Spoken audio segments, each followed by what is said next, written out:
节目由首次冠名大侦探的京东独家冠名播出，每周五京东首页拉一下，猜真相赢大奖。零蔗糖好酸奶，探案更出彩。感谢新一代健康酸奶 AMX 对本节目的大力支持。不开心就来撕我，快乐星球还不够。本节目由1亿年轻人的快乐星球撕我 APP 赞助播出。加入芒果 TV 会员，抢先看正片，尊享超前彩蛋。名侦探俱乐部节目同款实景独家原创密室体验，尽在 MCT。大侦探规则升级，奢侈侦探排名榜。本期由代理会长根据游戏结果发放由京东提供的侦探徽章，玩家根据徽章数量进行排位，最终侦探排名前4的玩家将获得本季俱乐部闪耀侦探称号。侦探徽章结算规则如下：单期投凶时，侦探可在2轮各投出1票，共计2票；侦探助理及其余玩家可在第2轮各投出1票。若检举凶手成功，投票正确的玩家各获得1枚徽章。侦探若2轮都投对，则额外获得1枚徽章；若检举凶手失败，则真凶获得6枚徽章。此外，每期将由内投选出1名 MVP 玩家，代理会长可投2票，玩家每人可投1票。MVP 玩家将额外获得1枚徽章。代理会长作为侦探排名发起人，拥有京东侦探徽章的发放权，不参与最终排名。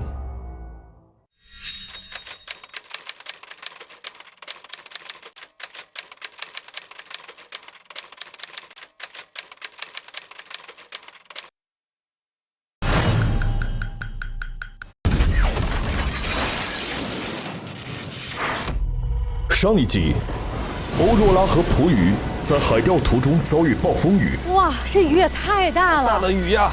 无奈进入蔷薇书店避雨，恰巧遇上一场新书分享会，而邀请众人来参加新书分享会的作家真普通，却被发现死在蔷薇花房内，嘴唇青紫，他嘴是紫的，身体尚有余温，死亡时间和死因不明。经过初步排查，凶手就锁定在来参加发布会的5人之中，他们分别是何三好、齐之笔、张不可、大出版、无人看。真究竟因何而死？黑暗森林里的预言有何指向？其他嫌疑人又藏着什么秘密？案件扑朔迷离，等待玩家侦破。经过分析与讨论，各位嫌疑人的杀机依次显露。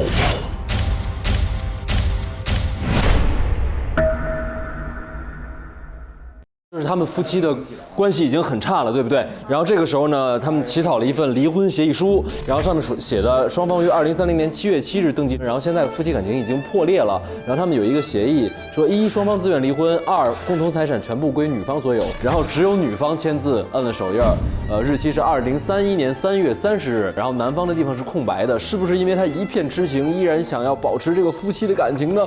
并不是的，太难过了。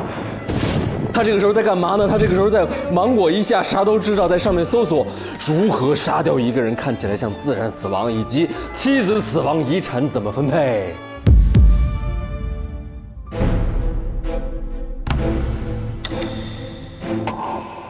什么？你要杀我？加了 ！Oh my god！ 人间居然有这样恶毒的一个人出现！你哪里是人啊？你是人间出不是人对不对？人间出现了这样一坨东西。大佬太可怜了，看到这么一角色，太可怜了。你要杀我？杀你，杀掉你！就是因为他要让我净身出户。就是如果我就拿不着钱了，因为我之前那些付出，然后我后来好心啊，我真的我是好，我有一丢丢好心的，待会儿我会跟你说。你丢丢在哪里？你现在就待会儿就是说我之前要帮你办一件事儿啊，我以为那件事儿就可以缓和咱们的，起码能够缓和咱们俩这关系，没想到第2天我就收到了离婚协议，我觉得这事儿就要结束了，然后我连最终缓和的机会都没有了。然后我就想上网查查那个怎么杀死他。所以你想再抢先一步是吧？在他这个跟你离婚之前，对，类似就是类似这样的狡辩。然后后来我查了1宿，后来发现杀人太麻烦了，然后后来就放弃了这个念头。对你来说，还有太麻烦了的事儿，就是说他本身这角色还有一点点跟我自个儿有关系的信息。怕麻烦这件事情跟你有关系。就是我在他那发现了一个电脑啊，然后电脑上面其实很奇怪，有一个留出了一个好像手机屏幕一空间，然后一开始它是空白的，那是什么东西呢？然后那个手机也被我发现了，后来我就在他的抽屉里把这个手机给找到了啊。但是它是可以双屏同时操作，于是我把手机跟他的电脑对上了之后，哎，这个桌面就补齐了。本来大老师的头埋在地里边，然后后来他出人头地了，出人头地了。那是不是一个可以双屏操作，并且可以同时处理多件事情的折叠屏手机呢？在京东电器买手机享一站式以旧换新，一些产品还有180天质保，只换不修，非常方便。然后在他手机里边有聊天记录，30年的6月25日，神仙姐姐发布会那天，咱们先听一下第一句啊。如果签售会上出现的是你，它只会毁了读者对神仙姐姐的美好想象，而漂亮的7支笔比你更适合神仙姐姐这个称号。现在这样才是最好的结果，一切已成定局。况且你也签了合同，你就安心留在公司吧。应该是在发布会结束的时候，他给真普通发了一条长语音。我估计是真普通看了发布会之后，他才知道自己不是简简单单的卖了个版权，而是把自己的整个人都对，因为他之前不知道我把这个给谁了，我只是说我要给你做一个新的一个名号，就是这样的。然后他后来发现我把这个安到别人身上了，所以还用言语侮辱了人家的长相。对呀、又开始破罐破摔了。这是一个情绪分水岭。刚才一直还有所挣扎，想要解释，现在发现人间居然有这样恶毒的一个人出现。你看这腿都上来了吗？你看看，对，我就这样了，怎么着吧？太坏了，太坏了。然后真普通那天应该是难过的，就没有回复他的信息。然后28号他们2个人有了新的一段对话，我们来听一下。真普通，昨天让你买的可双屏操作、同时处理多件事情的折叠屏手机，怎么还没到啊？大总，我准备去京东上下单，而且上京东还能参与活动，每周5京东首页拉一下，猜真相赢大奖。这个还用你们告诉我？我是老板还是你是老板？你准备等到什么时候？大总，我让你去你就去。但是可以看出来，28号真普通开始回归了工作的那样的一个身份啊。紧接着，大家非常关心的那段事情就发生了。什么东西啊？打开了他的一个录音笔，里面记录了他爽朗笑声的过程。等会儿。你要坚持住啊！这一段非常的气人，非常的气人，非常的不是人啊！坚持住。对得起我的报道吗？比你的报道气人多了。录音笔日期是8月25日，开始播放啊。大副总，我来了。今天来晚了呀，真普通，赶紧开始吧。小明和小红相约每晚在小树林碰头，1个月后，他俩双双得了脑震荡。你这么破的谐音梗，你也好意思讲？你根本就讲不出好笑的东西，简直一点用都没有，就像你的文章一样一无是处。哈哈哈哈！哈哈哈哈！爽朗的笑声啊，爽朗的笑声。这就是每天晚上让真普通到他房间给他讲笑话，然后他嘲讽人家笑话讲得不好笑。好扯啊，你这个特别的不是人，特别不是东西啊，特别不是东西，我承认啊。然后呢，因为我不是生活压力很大嘛，因为首先我在这边是天天挨欺负，当然你也听见了，他爸爸也看不上我，谁也看不上我，然后公司里又焦头烂额，然后呢，这时候我不知道找谁撒气。但是这个真普通啊，她是一个特别文文弱弱的这种女孩，因为之前我跟她谈合约，欺负呗，她都同意了呀。对，我就觉得这个人可以一而再再而三的欺负她呀。然后呢，我就说那你给我随便讲个笑话呗，她就给你讲那种破笑话，比如说那个《冰雪奇缘》中的 Elsa， 你不能给她什么东西？不能给她什么东西？不能给他火，不对，是不能给她氢气球，因为她总会 let it go。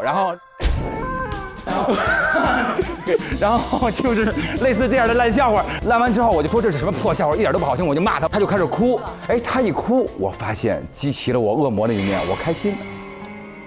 哎，他只要一哭我就高兴。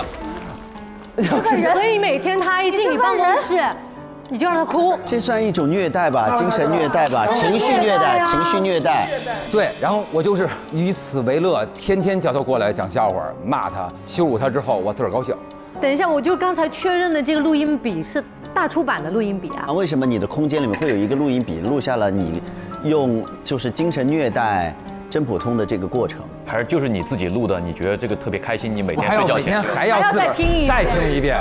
哦，就是说天哪，就是拿出来这个东西，然后我录完了之后，我居然晚上还要回去再听，然后再逗我自个儿乐，因为我听他的哭声，再听我自个儿乐声，再给我加倍的爽。加倍的倍儿爽，倍儿爽，也不能糟践这首歌。这首歌不是这个意思，这首歌还是不错的。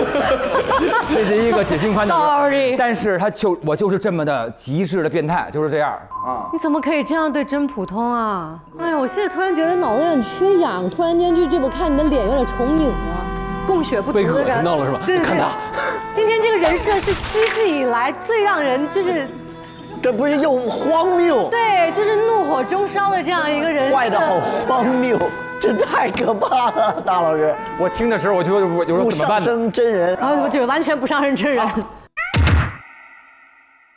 何三好，你被开除之后有没有重新找过工作？有。是不是都没有应聘成功？我12月整个1个月去各种各样的，只要我有可能能够力所能及的工作，我都去投了简历，均无结果。对，因为在11月11号的这一天的上午12点15左右，大出版给他认识的所有的有限公司的老总群发了信息，就是说我们刚开除一个人，这个人品性不好，让全部人都不要用，封杀。因为他当时伤害了我的点是在于，他爸爸开始恨我呀，因为影响了我们的关系啊，因为我要借助他挣钱呀。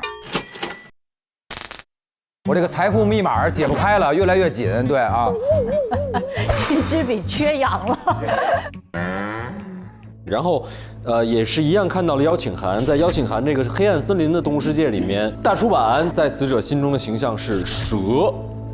他写道：森林中阴险的毒蛇盯上了兔子的宝藏，假意用自己的宝藏与兔子交换。等到兔子拿出宝藏，蛇却不实现承诺，反而羞辱兔子不配拥有宝藏。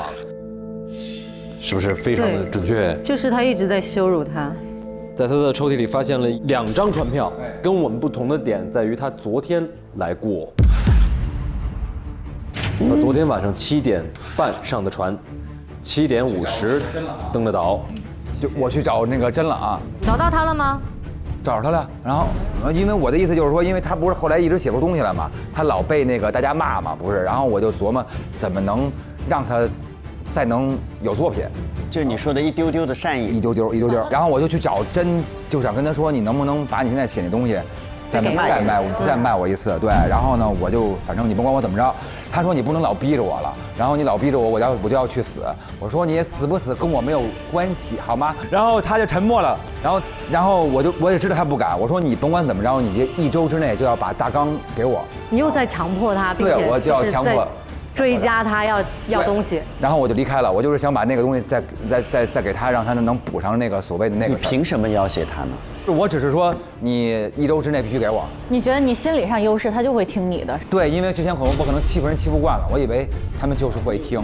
我想就是说，如果再给他一次能扬名立万的机会，是不是我们2个还能再重回好一下？因为我就有钱。那你当天走了吗？7点50，然后到8点半我在这个蔷薇岛上，后来9点我就回家了。等于你就是找了他，给真甩了这个话之后，回去之后7给你甩了离婚协议书，对我才觉得已经没用了，然后你就开始我开始搜怎么杀他，然后后来我觉得太麻烦，就算了啊。我等于说我8点半离开的时候他还活着呢。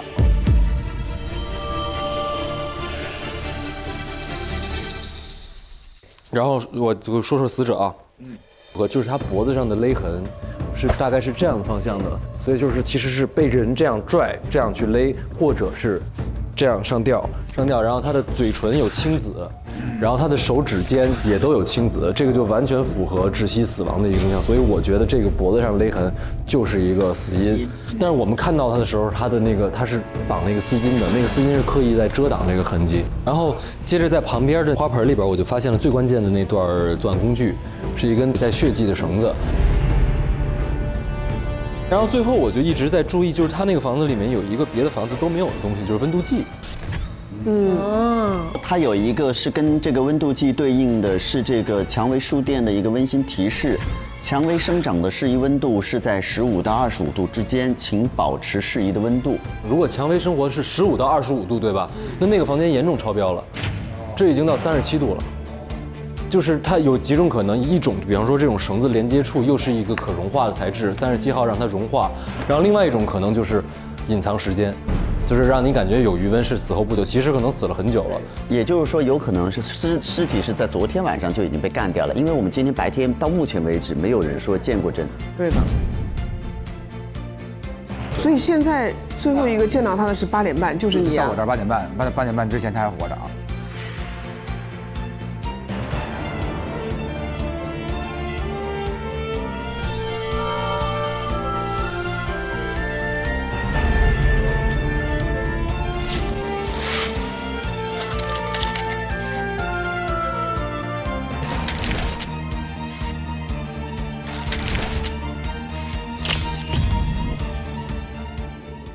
我们下一个听一下7支笔的吧，神仙姐姐。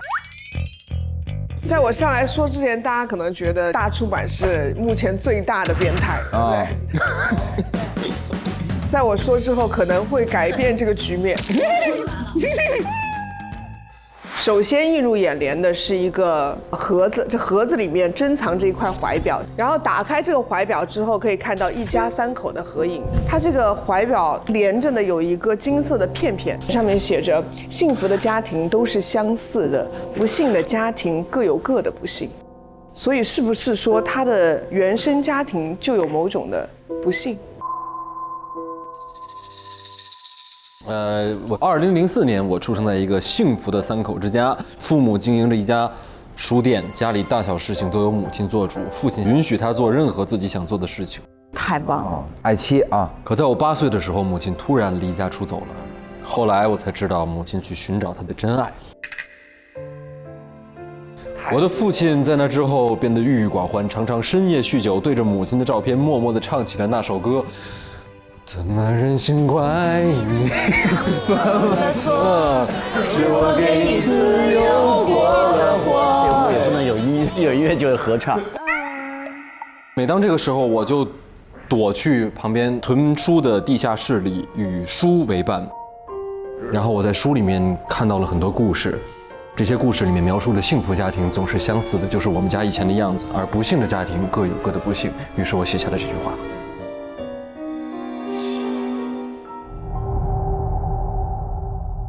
然后我接下去又继续搜证，然后看到他的手机里面有我6月25号那次发布会现场的一张图片，然后这个边上有个女生，她刚好带到了这个女孩。哦，真普通那是。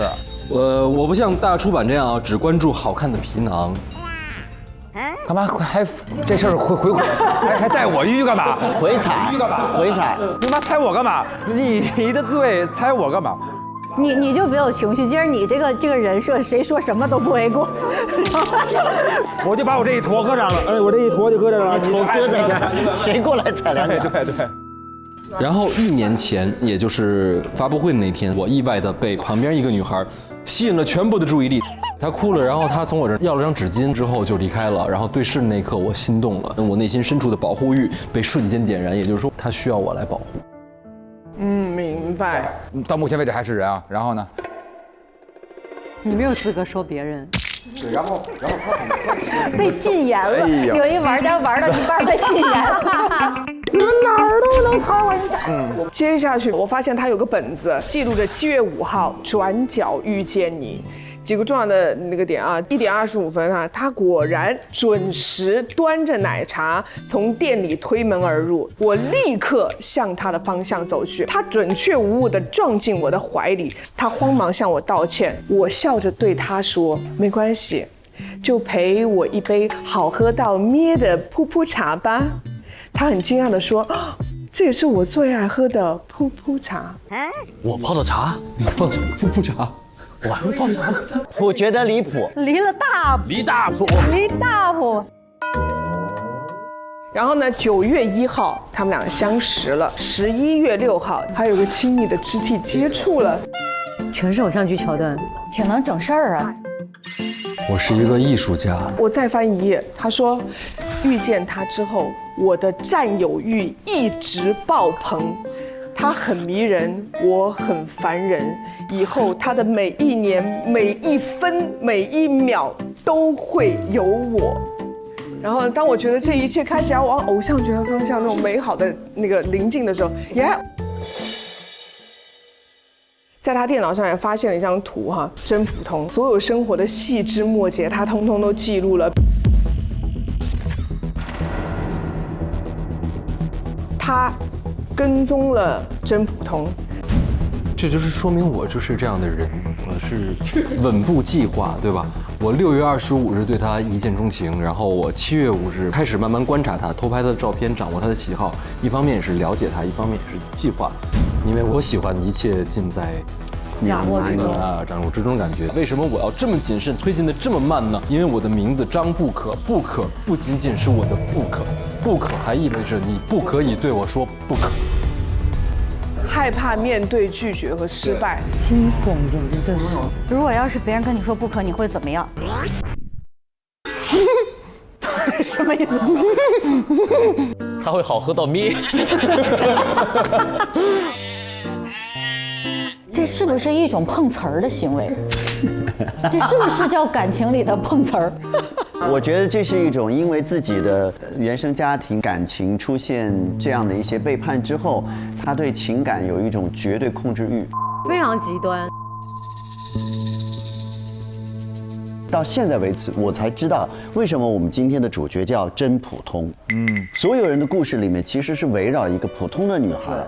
她本身有自己的一个从自己就业向往爱情，自己有好朋友这样的一个普通女孩的人生轨迹，但是因为她普通，她觉得你不配拥有这些才华，你要给一个漂亮的女孩。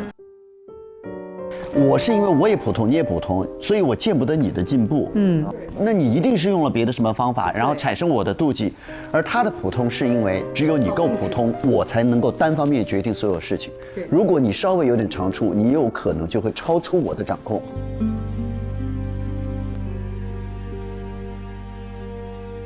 然后再来，我在他手机当中发现了一个很重要的事情是，用户张不可获取用户真普通以下所有的云端数据，相当于他的所有数据全部同步到他的手机上来了。妈呀，知道他的一切隐私。12月初，我向真普通邀约，可以一起搬来我家共同生活，他同意了。然后在搬家的那天，我顺手就拿走了他衣服口袋里的手机。通过我的手机安装了恋爱蜘蛛精 APP， 我可以轻松获得他各种的 ID 权限，这样我就可以实时的监控他手机里的所有信息，这样我才能更好的照顾他，提前发现未知的不安因素，然后清除掉，这是一个完美的男友应该做的。这个真的病得不浅呢，这个。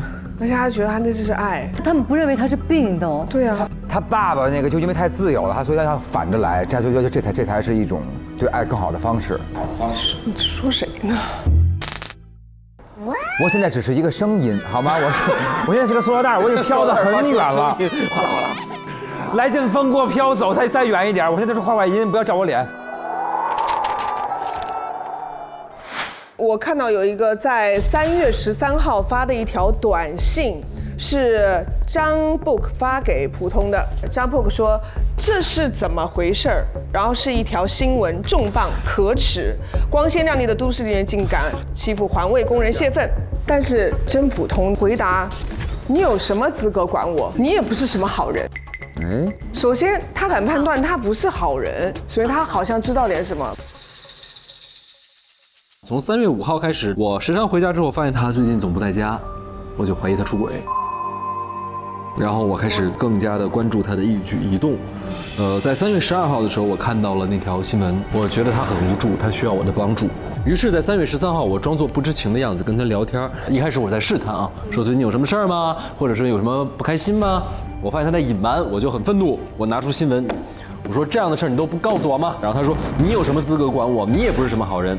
然后我就懵了，我说这话什么意思？然后我们的关系就一下降到了冰点。接下去，我在他的电脑里面发现了一段视频，这将是张不可的高光时刻。吧？那就回去吧。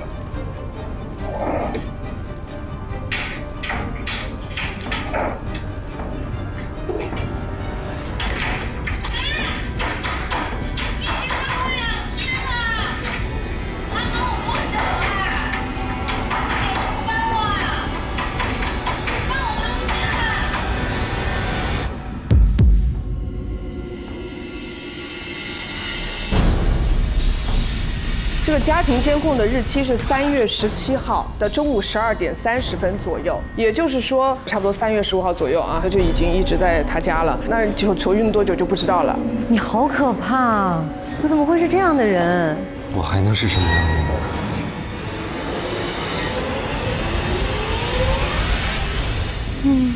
人？你现在是在做欣赏的动作是吗？你在这儿也回味，对，还自个儿回味，还哈哈哈笑，还扬着头。一个是听别人哭笑，一个是看视频笑。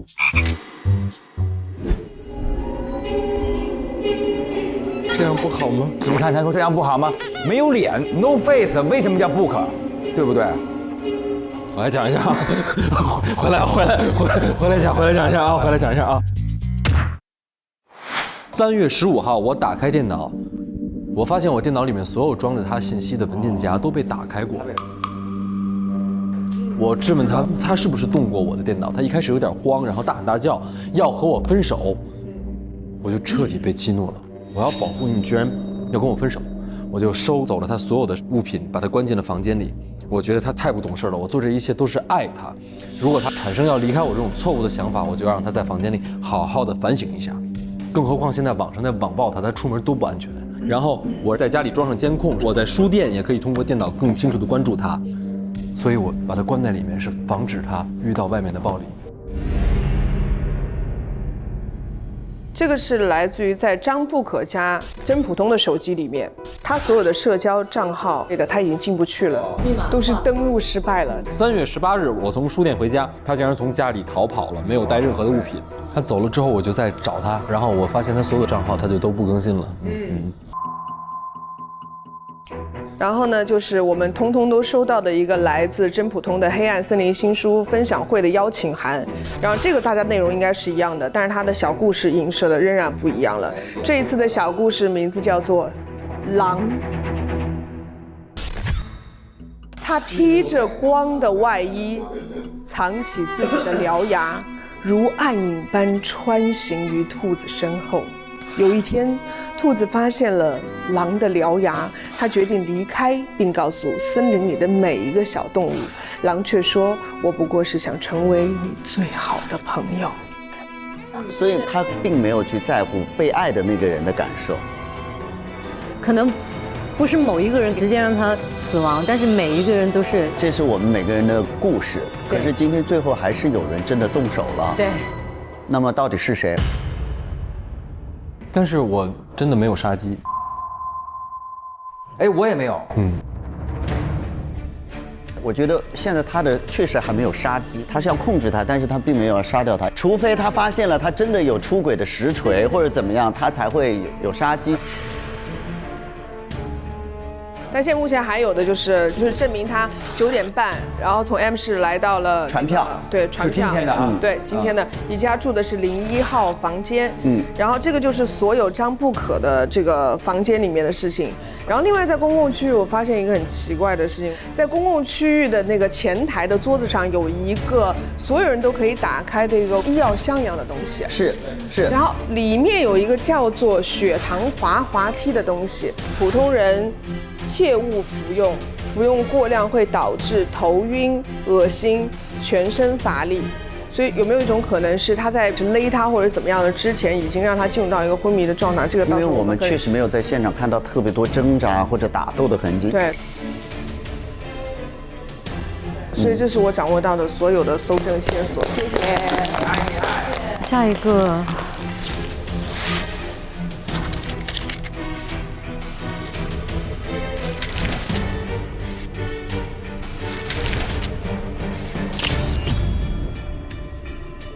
我先说吧。无人看的房间呢，在一个小钱包里看到一张银行卡，开卡日期是2020年，11年前。然后呢，这个卡是被剪成2段的，这是为什么呢？我是一个单亲家庭的小孩儿，从小呢，我的妈妈也不太管我，而我从小到大最大的愿望就是我可以得到我妈妈的关注，所以在14岁的时候，我就开始烫头、抽烟、喝酒、打架，我彻底成为了一个学校里那种叛逆的小孩儿。你说相声吗？然后后来有一天，我跟学校教导处主任的儿子打了一架。这个老师终于给我妈打电话了，说找家长来学校，我太开心了，因为其实这就是我希望的事儿。妈妈可以关注你了。对，但是我妈妈来了之后，她却跟我说：“你如果再这样下去的话，我就完全不要管你了。我在国外要结婚了，以后你的生活就是这张卡了。”然后她就走了。所以我从那天开始，我就把这卡剪了。我说我以后一切我都要靠自己，我绝对不要再靠你。哎呦，好可怜的小孩。对，这个就是我从小的一个背景生长环境。然后接下来发现的就是你跟真普通的关系。这是你第一次过生日，然后你说谢谢你真普通。这个时候是我15岁，因为我学习太差了，我好不容易考上了一个高中，然后呢，我就发现真普通呢这个女孩，是我非常羡慕的那种女孩，因为她脾气很好，然后又很开朗，她只是有点懦弱，就是她不是说像我一样就是一点就着。每次别人欺负她的时候，我就替她出头，所以在我16岁生日的时候，她就给我过了人生中我第一个生日，并且我们俩有了这张合影，就是我们俩友情的开始。就非常的感动，因为之前我妈没有给我过过生日。对，然后2022年3月30的时候，还一起考上 M 市的电影学院。无人看的第一部电影一定要拍真普通写的小说哦，约定拉钩，这是姐妹俩的一个约定。对。下一张图就来了，电影学院野蛮生长，保持热爱。她穿的是校服，你穿的是普通的衣服，所以就是她考上了，你没考上。对。因为他考上了之后，那我好朋友去哪儿我就去哪儿，他去 M 市我也去了。然后我一看，哎，他考上我还能去蹭课，何乐而不为呢？所以从那天开始，我就开始了我蹭课的生涯。然后无人看的房间呢，有很多的临时工作证，证明你在每一个剧组工作都是临时的。我白天蹭课，我晚上一开始我打工，但是后来我就觉得挺没劲的，因为这个事儿又不是我真实考上的，我就觉得不行，然后我就开始跑各大的剧组，所以这也就是说我为什么有这么多临时工作证的原因，也跟我的从小的性格有关，就是我想有我自己的一个成绩，我不想靠任何人。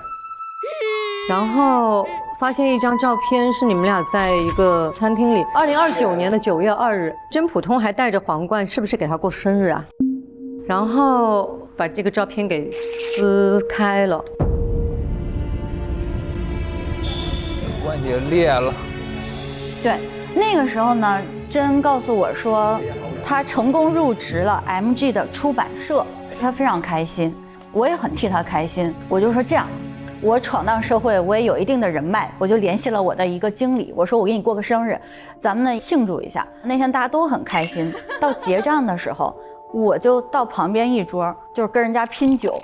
因为我经常在这个餐厅里，我会用这种方式给自己争取折扣或者是免单，那我觉得这很正常啊，因为人在社会上行走，总得有点技能嘛。你很能喝，对，我就可以拼酒。然后我回来之后我就很高兴，我说哇，我们今天免单了，你看看我做的一切，你开不开心？结果他非常生气，他说你怎么变成这个样子了？就是在他眼里，我变成了一个没有操守和底线。然后他很瞧不起我，所以那天我很生气。我觉得大家是不是在这个人生观、价值观上产生了一定的分歧？为什么我们有这么好的友谊，别人可以瞧不起我，你为什么这样瞧不起我？所以回去我就把这个照片给剪了。所以在后来的8月10号，就是真普通一直给你发信息，跟你诉苦，想跟你聊天，你都是敷衍他了。这个事情就等于你已经跟他就是很冷淡了吗？只是说关系没有那么近了，但是还是会联系。当时我也找到了工作，我进了一家不重要的电影公司，然后当时我的这个工作也非常不顺利，所以你也没有空去帮他排解。我就觉得说大家都面向社会了，你自己总得有点这个坚强的心态去面对社会上发生的事儿，我不可能说永远来安慰你或者什么的。所以9月10号，你主动给他发了信息说：“嘿，好久不见，我最近筹备一个大事情，很想跟你们 MG 出版集团合作，可以帮我引荐一下你们负责版权的领导大出版吗？”然后真普通回复他说：“不好意思，你找别人帮忙吧。”所以姐妹俩的关系就变成这样了。这个时候呢，是因为我有一个机会，公司说要送我去即将举办的全球青年导演扶持计划，然后我就想我拍点什么呢？当时有个小说就特别火，叫《青春的疼痛》。我为什么一直说，我就看到你我很激动，因为我知道这个小说是你写的，因为他在这个公司里。我说那你在这个公司里，我们作为朋友，你帮我牵个线儿嘛。啊。他还不理你，结果我没想到他非常冷淡地拒绝了我。然后我就觉得好吧，那可能是人长大了，有一些东西就是会淡去吧。然后呢，我看到了一张著作权及笔名转让的协议，是真普通，笔名神仙姐姐是甲方，然后乙方是 MG 出版社。这张协议为什么在你这儿？这个就是也是我跟大出版有了一些人生的交集。你跟他还有人生交集？因为真普通没有帮我去拿这个版权，但是我就想拍这个戏，对，所以我怎么办？我就到他公司楼下去堵他，然后我每天都去堵他。后来终于有一天堵到了，他不理我，我不理你，他会觉得我说这怎么办呢？我又回家想。而我不能放弃。我在10月1号的时候，我又开始打我这个好朋友的主意。我想说，是不是把他约出来，大家沟通一下感情，就有点突破口。约出来之后，结果有意外收获。他开始跟我说了一个惊天的大秘密。他告诉我，其实那本小说是他写的。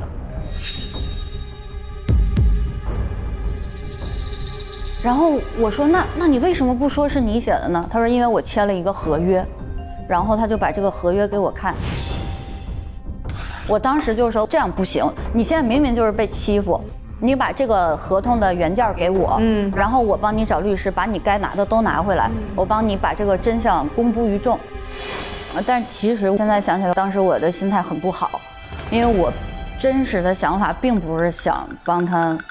我只是想拿这个东西去威胁我，威胁大出版，想让他投资啊。对，我只是想让他把这个东西给我拍，我并没有想到我好朋友身处的是一个什么环境。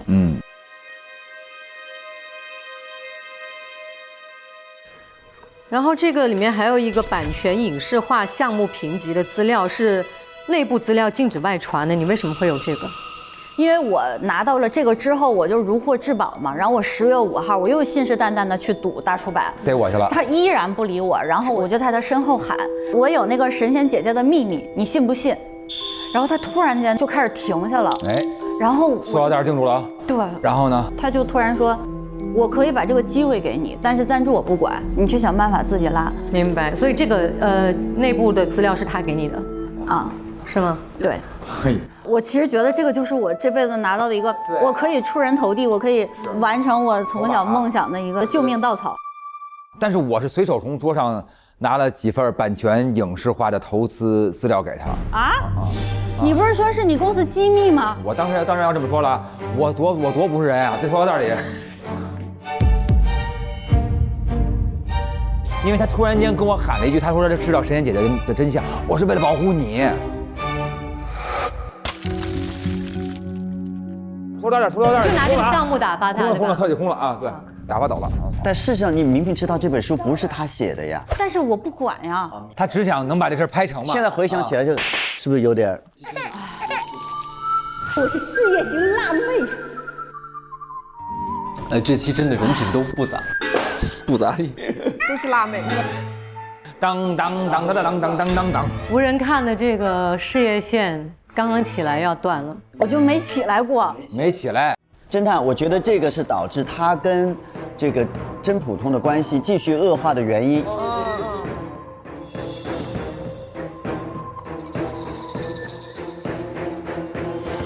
一张船票，就是 M 市到蔷薇岛的，证明你是今天来的，3月31号，对吧？对，你今天来的9点。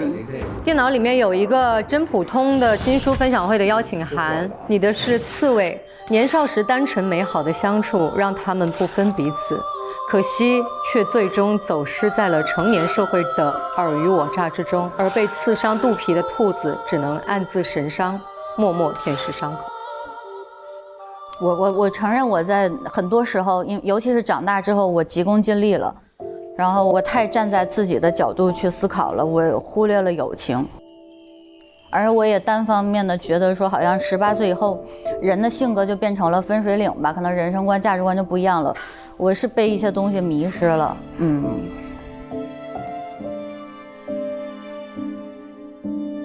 哎，心疼，我也心疼你，我承认，我也很心疼你。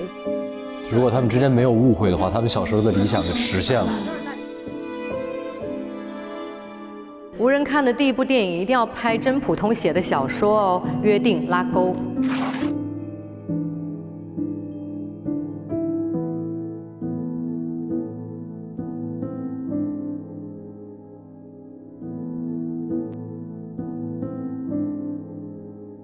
其实这期全员都是有问题恶人，然后全员却都动机不足。对，所以现在还没有那么简单，还有在第2轮，好吧？那谢谢大家，我就是说完了。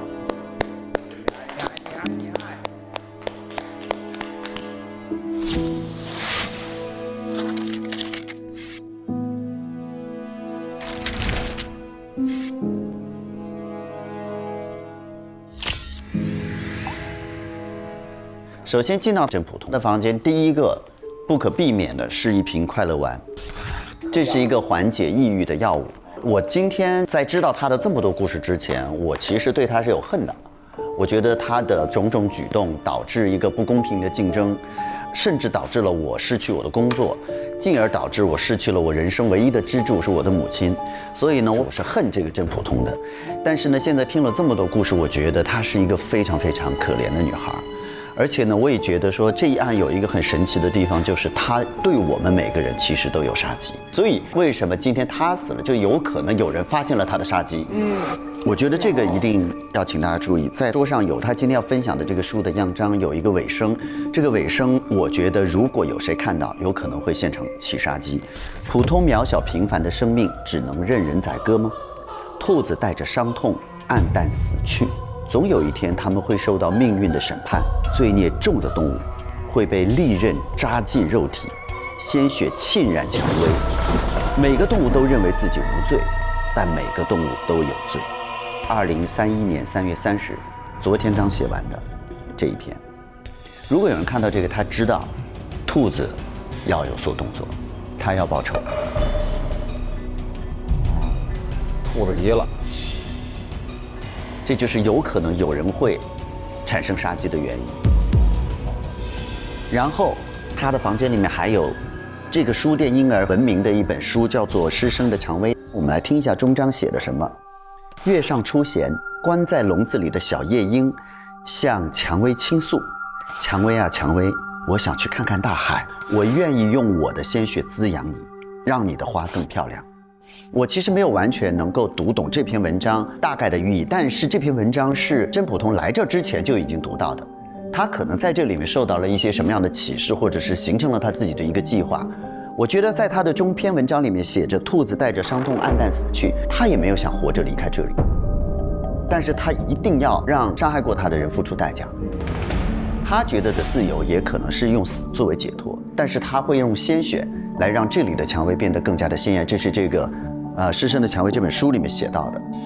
我先补充一下《失声的蔷薇》这本书的背景，就是这还是在上学的时候，在2022年，我发现呢，这个真普通他的情绪特别的低落，所以我就说，那你要不要跟我逃课？我们俩出去散散心。哎，没想到答应了。然后我们俩呢就一起去这个海边。后来他告诉我，原来今天呢是他妈妈的忌日。那天是2011年的上弦月之夜。就是月上出弦的日子。对，他妈妈呢在蔷薇书店自杀了。自杀的时候呢，留下了一本遗作，就是《失声的蔷薇》。所以呢，他每次想妈妈的时候呢，他就来看这本书。所以这个蔷薇书店对于真普通来说，就是他这辈子最有意义的地方。可能是一是可以缅怀妈妈，二是就是可以抒发自己的情绪。好，下面在垃圾桶里面找到了一个揉巴了的保密协议，他们大概就是说要求乙方对于神仙姐姐身份一事予以保密。7支笔的甲方、真普通的乙方都签了字，但又写了一个算了，然后开了一个支票，而且是空头的，这个支票被撕开了。认知。我解释一下这个地方啊，就是因为我不是叫私人侦探去勘察了这所有的事情嘛，知道他就是给我发恐吓信的人，就是在昨天17点10分到达的蔷薇岛，然后17点15分我就去找到他，然后把这个保密协议和这个空头支票给他，因为我要确认他永远把这件事情埋进棺材里的话，对我来说是某种意义上的安全，对吧？于是乎我就看着他，就是让他把这个签了，他当时也很平静，然后觉得那也行吧，大概我不知道为什么，反正他就是签了这个协议，我相当于就把我这个当中最大的一个隐患解决了。17点30分就离开了，然后晚上他就给我寄邀请函了，然后给我寄了一张小结。我想说什么意思呢？他居然以影射的方向想要把这件事情告诉给大家。那对于我来说，我是对嘛，都已经说完了，干嘛还能？你明明都已经签了保密协议了，钱也拿了，翻脸了怎么不认了呢？我刚刚才签完。然后，他在2031年3月18日，也就是在大概12天以前，他去办理了一张侯莱坞小区的门禁副卡，业主是无人看。为什么他那里有你的门禁卡？是这样的，3月18号的时候，好久不见的真普通突然间来我家，他样子就是整个人灰溜溜的，什么也没带，他就说我能在你家住几天吗？我说为什么呀？他也没有解释。我说那没事，那你住吧。我就给他办了一张我小区的卡，通过刚才的故事线我连起来了，他应该是被囚禁了之后跑出来，他跑到了我家，正好是对。他什么时候走的？3月23号走的，不告而别。我想问一下无人看，昨天晚上9点，你给他打一电话，就是因为3月23号不告而别，然后我其实中间试图有找他，但是我一直就是没有接通他的电话，一直到昨天晚上我接通了，然后我问他，我说我终于找到你了，然后他就说你不要再找我，我现在在对我来说最有安全感也是最有意义的地方待着，我们别联系我，然后他就把这个挂了。昨天晚上还有一个新型标志的人给他打了3个电话，9点20打一个，9点21打一个，9点23打一个，连续打3通都没接，都没接。张不可，你昨天有给他打过电话吗？没有，我的已经失去他联系方式了，他电话换了。好，那这个电话现在没有人认，那么到底是谁？回头用证据说吧。我现在有一个脑洞因为刚才无人看说他给真打电话的时候说我在最安全的地方，我们不要再联系了。那个时候是9点多，9点20，新型标志的人给他打了3个电话，都没接。在1个多小时之后，他又给全世界发了邮件，对，让大家来到这里集合。所以我严重的怀疑这个邮件不是他，是不是真发的？这个人不管是谁，总归应该是个他爱的人，对吧？他打了个红心儿，他没接他的电话，一定不是嫌弃这个人，不然他不会给他标个红心儿。那么很有可能他已经是不能接这个电话了，所以很有可能真在9点20之前已经走了，走你了。然后我们在10点50接到的是凶手用他的电脑发给我们的邮件。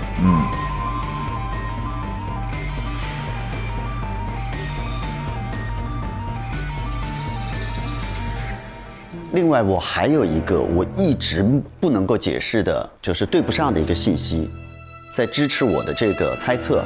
他在3月25号的时候，手机里面有一个跟应该是出版方的一个短信的沟通。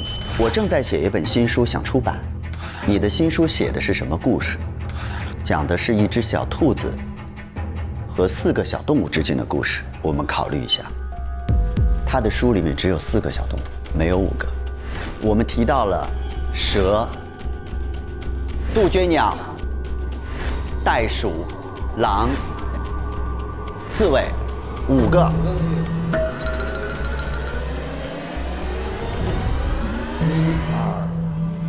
里面有一些是真写的，有一些是凶手添进去的，包括多的那个小动物，对吧？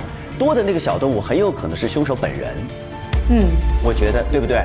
把他自己也他把自己列到里面，然后呢，他那个尾声，我觉得很有可能是被调整的，因为尾声里面把5个全部都对应了。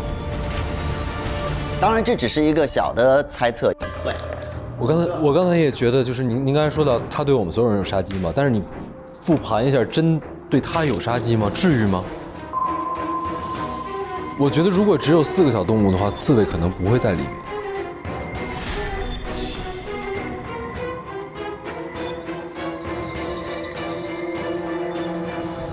最后再丢给大家一个细思极恐的一件事情，是我在真的房间里面发现了一张船票。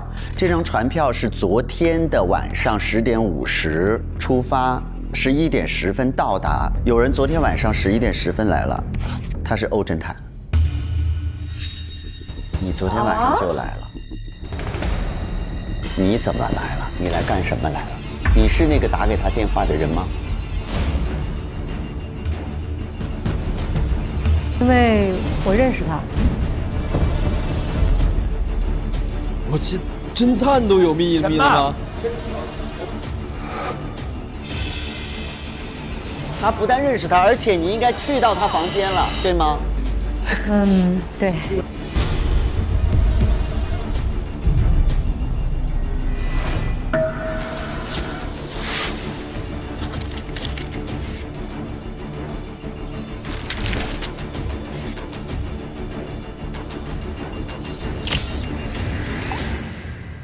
我先说一些最基本的公开信息吧。一个是这个蔷薇书店的服务指南，本店是全自助的无人书店，实行预约制，不支持临时预订。一个是医疗箱，还有第3点，本店的房间免费提供酒品。对，每个人的房间里都有上头水。还有一点就是他的脖子上的勒痕，其实他的勒痕不仅是脖子这一块，而且到了他的耳朵后面，因为刚才张已经提到，很有可能是机械性的窒息，所以机械性窒息一定是往上拖的，一定是往上拖的。首先，他的房间里是有这个隐形眼镜的盒子的，但是没有隐形眼镜。那么是不是在他眼睛里呢？那在他身前应该是的，但是现在在现场的他的胸口，这个是什么？发现了一个干瘪的隐形眼镜，然后在他的椅子后面也发现了一张干瘪的隐形眼镜。我的推测是因为机械性死亡，死后尸体的眼球会突出，所以这可能是造成他的隐形眼镜脱落，还飙出去一个掉在身上，另外一个是在他对面的凳子的下面。为了还原这个现场，我们今天非常有幸的请到了折叠椅。请到了折叠椅啊！隐形眼镜在什么地方呢？在这里。隐形眼镜在这里。下边。但是我尝试去还原一下，如果是自杀的话，他会用一个椅子垫。一般自杀你踩在这上面，你要最后一步就是把椅子踢倒。踢倒之后，这个折叠椅会顺势这样，然后会掉。然后眼镜如果掉下来的话，就会掉到它的底部。所以我一直搞不懂的一个点就是，我们现场找到了所有的线索，包括机械性窒息，包括这个东西，都很像是自杀。那我在想，会不会是凶手他用自杀的样子来掩盖他杀的事实？但是问题来了，我们现在回到现场的时候，又不是自杀，不是自杀的现场，这个椅子是动过的。而且绳子也是经过处理的，所以是有人动过现场，而这个现场原来可能是一个自杀的现场，就是可能真做了这样的事情，好奇怪，好奇怪。真做了自杀的事情，当然有可能没自杀成功，对，最后又被他杀了。那很难啊。那你凶手补了一下的话，为什么要破坏自杀现场？对呀，那不就是没何必呢？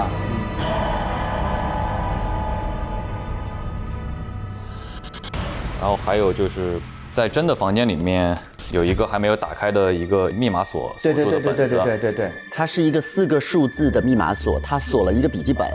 他母亲自杀的日子有可能是他妈妈去世的那个日子。对，2011年的3月31号，就是今天。这个是真普通发在自己的社交平台上面的，当时何写的那个真普通跟环卫工人起冲突的那个事情的可能的真相。在3月10号的他写，那天我在张不可的电脑文件中发现了很多自己被偷拍的照片，原来我一直以为的完美男友是一个跟踪偷窥狂。今天我走在街上，满脑子都是被支配和跟踪的画面，无意中被路中央的垃圾桶绊了一下，我生气地踢倒了垃圾桶后离开。等我缓过神来的时候，已经走远。我意识到了自己的错误，万分的抱歉。返回现场的时候，环卫工人正在收拾，我连忙道歉，一起清理垃圾，扶好了垃圾桶。并且这个信息是仅自己可见的，所以他应该不是事发之后去辩解，去给自己洗白，这应该就是当时的真实的情况。所以多好的人，当时的报道只是一个非常片面的一个真相。对不起。补充一下这个蔷薇的传说，说在很多年前，月上出闲之夜，一个叫蔷薇的作家在蔷薇岛自杀了。现在我们知道就是真普通的妈妈。有人看到他一直往海里走，最后消失在了海里。当晚整个岛上的蔷薇花都开了。后来发现他的死亡方式和他书中所写的一模一样。大家都说他献祭生命，向蔷薇许愿，新书大卖，所以他的书失声的蔷薇才能爆火。这个书店也因此成名，成为了文字工作者的灵感源泉。今天每个人的故事其实都跟真普通这个普通的女孩是有关的啊。七是这个最大的既得利益者，当得知了真相只是想收买嘛，然后大就只是职场上的霸凌。真发出的所有的声音都只是在录音笔当中的哭声，然后何那边看到的片面的事实的真相，但是当真想要跟何解释的时候，何其实并没有去搭理他。张这边是被囚禁起来，是一个非常畸形的恋爱，是一个纯粹单方面的设计和这种控制。然后吴其实最可惜的，吴是听到了真的一部分的心声，但是当时的吴没有去给过多关注。但其实我们在每个人的故事里面都根本没有听到真普通的声音。所以它就是那朵失声的蔷薇。哦，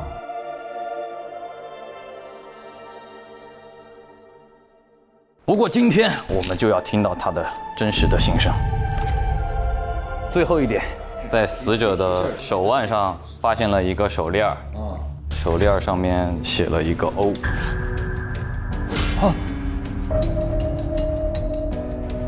我觉得他那个3个未接电话就是欧打给他的，因为没有人接，所以他着急来了。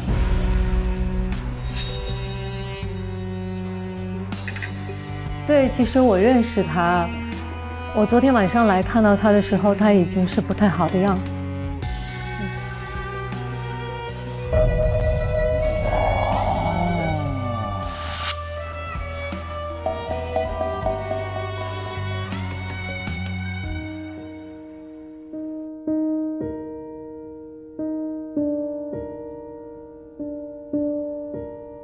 加油！哇嘞嘞！好吧，要抓到了，今天任重而道远了。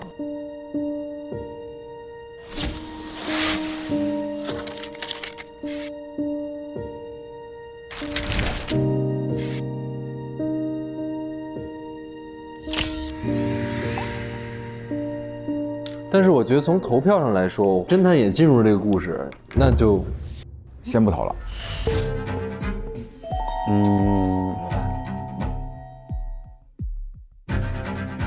就是因为欧式侦探带着故事嘛，就是说从信息量的隐瞒程度上来说，跟以往的侦探是不一样的。对，所以我觉得从这一点上可能，因为他刚才也很难过，然后呢，我也在猜测那3个没接的电话就是他。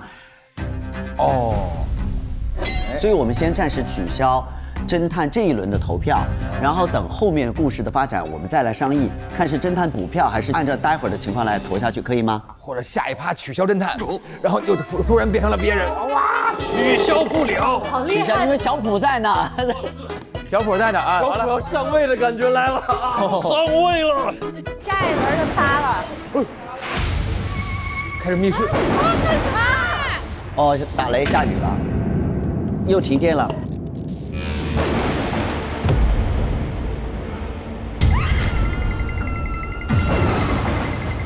我天哪，我好害怕！什么东西啊？好吧，今天这是怎么了？今天我的妈呀！没事，咱们还是有。我忘了，最怕的应该是你吧？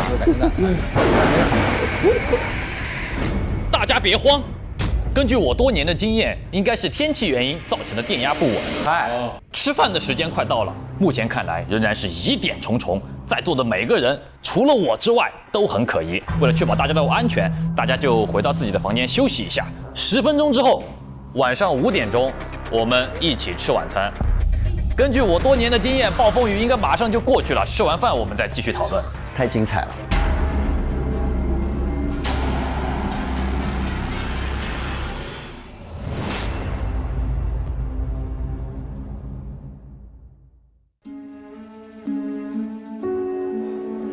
哎，来吧，各位。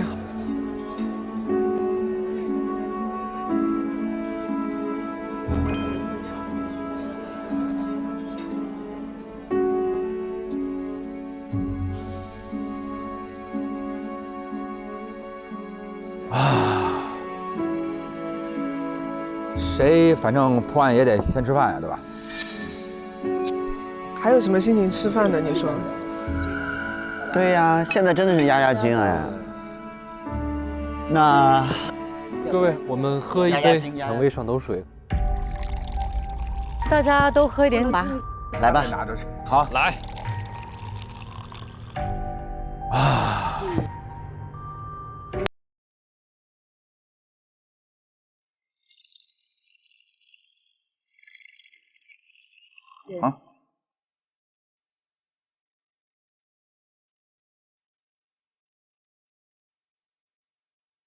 来吧，敬蔷薇。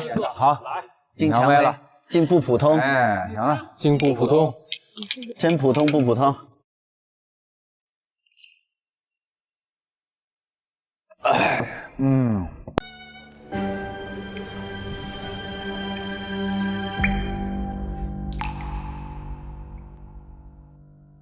那个，各位，我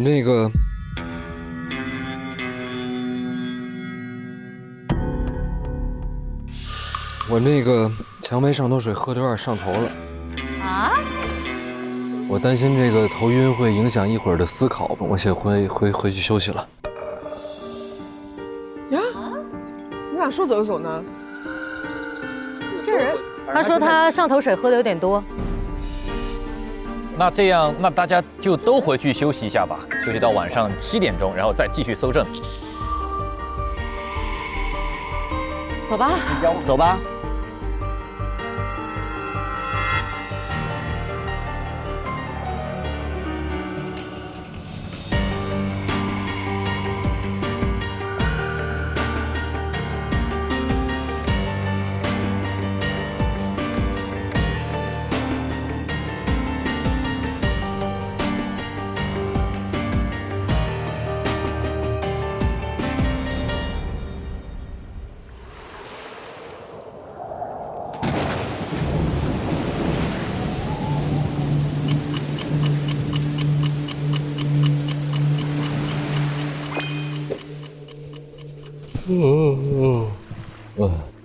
哎呀，是不是已经7点钟了？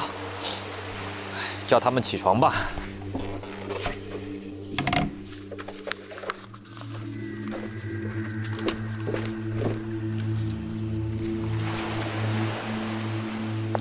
张不可，张不可，张不可，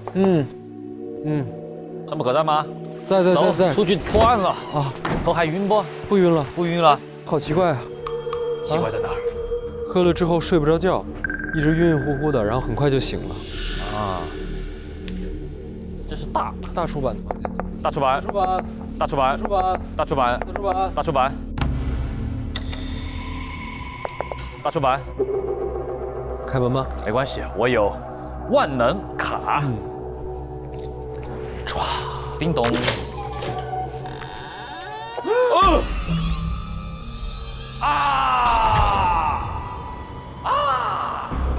你怎么了，变态？是有人在叫吗？怎么啦？怎么了？出事儿了！大变态死了！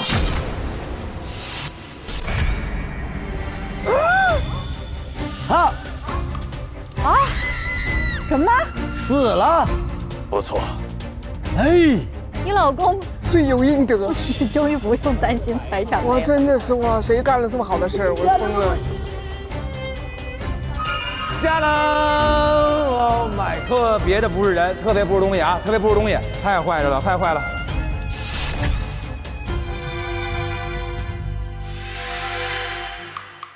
上头水，好奇怪。大出版，怎么了？大变态死了！死了！我觉得这个人无耻至极。坏成这个样子，真的是。这得多恨呐！终于不用担心财产了。谁干了这么好的事儿？和只有我一。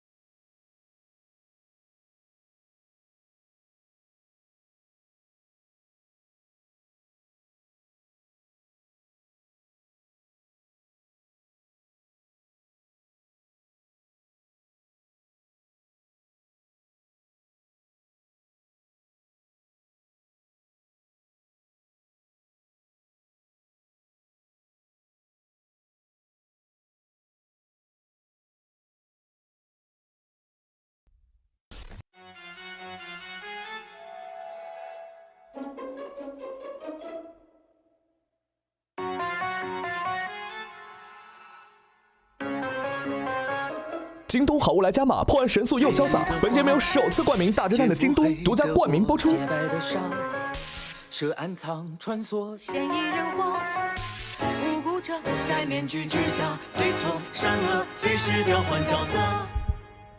世界的浑浊，醉与爱同歌，人人有话说。你呢？No No No， 侦探的法则，别相信耳朵，追寻真相的爱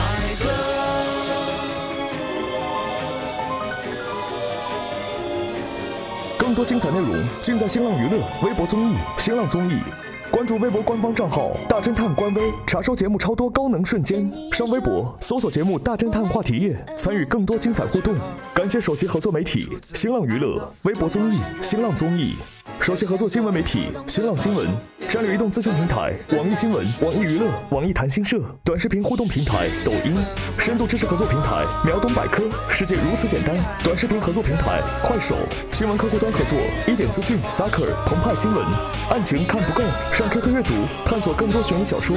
感谢特别合作探探、百度输入法、WiFi 万能钥匙、达达快送、智行、百度网盘、网易有道词典、虎牙直播、YY 直播、智联招聘。感谢媒体支持中新网、凤凰网娱乐、腾讯娱乐、搜狐娱乐、中国青年网、北青网、国际在线、新闻网、中国娱乐网、360娱乐、猫扑娱乐红榜、华声在线、新浪湖南、腾讯大疆网、大众网、亚洲娱乐网。